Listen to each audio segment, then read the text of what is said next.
वालेकुम वरहमतुल्लाहि वबरकातुहू। एक मरतबा मैं स्कूल गया। एक तालिब इल्म की आवाज़ ने मुझे रुकने पर मजबूर कर दिया। उसने कहा, एक्सक्यूज़ मी सर। कुछ फासले से मुझे एक तालिब इल्म दौड़ता हुआ नजर आया। ये वही तालिब इल्म है जिसने मुझे आवाज़ दे रहा था, सर सर सर। इतनी देर में तालिब इल्म करीब आ गया। सर सर, आपसे एक सवाल पूछना था। तालिब इल्म की सांसें फूल रही थी। पूछो बेटा, लेकिन पहले सांस तो ले लो। मैं आपकी बात सुनने से पहले कहीं नहीं जा रहा हूं, पहले सांस तो ले लो। मैंने मुस्कुराते हुए जवाब दिया, सर सर, एक सवाल ये है, ये दुआ कबूल क्यों नहीं होती, जबकि अल्लाह ताला कुरान पाक में फरमाता है, उदऊनी अस्तजिब लकुम, मुझसे दुआ करो मैं कबूल करूँगा। लेकिन दुआ कबूल नहीं हुई। मैंने बहुत दुआएं की है सर, मैंने बहुत दुआएं मांगी है सर, मगर दुआ कबूल नहीं हुई सर। अगर कोई खुदा होता तो दुआ ज़रूर कबूल करता। खुदा नहीं है सर, खुदा नहीं है सर, खुदा नहीं है सर। 10 या 11 साल का नौजवान मायूसी के गिर्द में हिचकियाँ ले रहा था। मैंने उसके कंधे पर शफकत और मोहब्बत से हाथ रखा और उसे अपनी खानकाह की तरफ ले गया। उसे आज तुम्हें एक किस्सा सुनाता हूँ। मैं भी तुम्हारी उम्र जैसा था। जज्बाती में मैं भी नमाज़ें पढ़ता था। मैं भी दुआएं मांगता था। बिल्कुल ऐसे ही सोचता था बेटे जैसे आज तुम सोच रहे हो। बस हम इधर दुआ करें, उधर दुआ कबूल हो जाए। लेकिन एक दफ़ा ऐसा नहीं होता, कभी हो भी जाता है, कभी नहीं भी हो जाता है। मैंने भी यही सवाल अपने उस्ताद के पास चला गया था, ऐसे ही सवाल किया था। आज मेरे पास तुम आए हो। मैंने भी उस्ताद से वही शिकायत किया था आज जो तुमने शिकायत किया। जब तुमने मुझसे सवाल किया है, मेरे उस्ताद ने भी मुस्कुराते हुए बिल्कुल वैसे ही जैसे तुम्हारे सवाल के जवाब में मुस्कुराया, मुझसे कहने लगे, सबको छोड़ो बेटे, ये बता, ये सवाल का जवाब मैं तुझे दूं या इमाम गज़ली रहमतुल्लाहि ताला अलैहि से पूछेगा। मैंने कहा, हज़रत, इमाम गज़ली का तो इंतकाल हो गया है, उनके इंतकाल हो गए, सिद्दियाँ गुजर गए हैं। क्या आलम मुराक़बा में मुलाकात मुमकिन है? मेरे उस्ताद ने कहा, बेटे, रात इशा के बाद मेरे पास आना।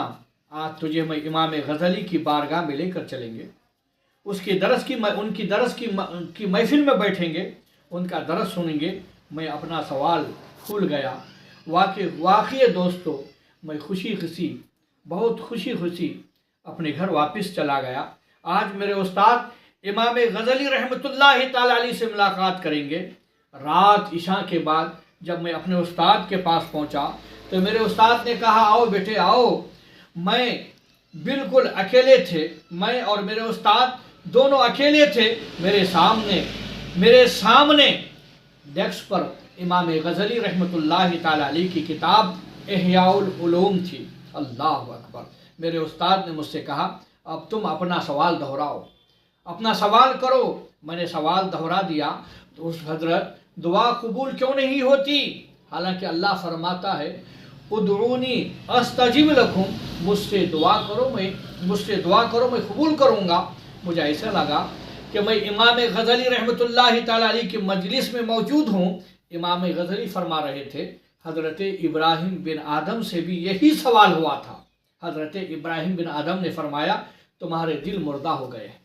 जब तुम्हारी दुआ कबूल नहीं हो रही है तो तुम्हारे दिल मुर्दा हो गए हैं। सवाल किया कि दिल किस चीज़ के मुर्दा हो गए? हज़रत इब्राहिम बिन आदम ने फरमाया, 8 बातों से सवाल किया। वो 8 बातें क्या हैं जिसकी वजह से दिल मुर्दा हो जाते हैं?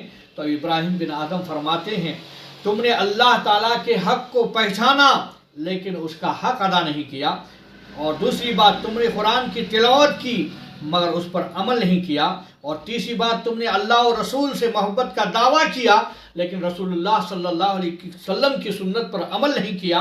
और चौथी बात, तुमने कहा हम मौत से डरते हैं लेकिन उसकी तैयारी नहीं की। और पांचवी बात, अल्लाह ताला ने शैतान को तुम्हारा दुश्मन इकरार दिया लेकिन तुमने उससे मोहब्बत की। और छठी बात, तुमने कहा हमें जहन्नम से डर लगता है, लेकिन अपने जिस्म को उसमें डालने से नहीं बचाया। सातवीं बात, तुमने कहा हमें जन्नत पसंद है, मगर उसके लिए नेक आमाल नहीं किए। जब तुम सुबह बेदार होते हो तो अपने ऐबों को पसे पुष्ट डालकर दूसरों के ऐब निकालना शुरू कर देते हैं, दूसरों की गीबत करना शुरू कर देते हैं, दूसरों की चुगलखोरी करना शुरू कर देते हैं। अब तुम खुद ही बताओ, तुम अपने रब को नाराज भी करो और दुआ की कबूलियत की तमन्ना भी करो, क्या ऐसे हो सकता है? इहवा उल उलूम इमाम गज़ली रहमतुल्लाह तआला अलैह के औराक मेरे सामने खुले हुए थे। मेरे उस्ताद मेरे उस्ताद के साथ साथ मेरे भी आंखें नम थी, आंखों में आंसू जारी थे। अल्लाह अकबर। बेटा, जब हमारे अमाल ऐसे होते हैं, जब हम अपने रब को नाराज करते हैं, तो फिर दुआएं कबूल क्यों नहीं होती? कभी कभी इस तरह बुजुर्गों की किताबें खोल कर बैठ जाया करो और तसव्वुर करो वो दरस दे रहे हैं और हम दरस को सुन रहे हैं, और वो तुम्हारी रहनुमाई कर रहे हैं और तुम उस पर अमल कर रहे हैं। बस तब से मेरी आदत हो गई है, अक्सर मैं किताबें खोल कर बैठ जाता हूँ, साहिब किताब मेरे सामने है, मैं ये तसव्वुर करता हूँ वो मुझे दरस दे रहे हैं। मैंने उस नौजवान को देखा, पहले उसकी आंखें शिद्दत मायूस के सबब नम थी, आंखों से आंसू जारी थे, अब उसकी आंखों में नदामत के मोती चमक रहे हैं, नदामत से आंखों से आंसू जारी हैं। मेरे नौजवान, मेरे दोस्तों और बुजुर्गों, अपने रब के हो जाओ, सारी कायनात तुम्हारी हो जाएगी। मेरे दोस्तों और बुजुर्गों, यही मेरा पैगाम है। वाखिर दावाना अनिल हम्दुलिल्लाहि रब्बिल आलमीन।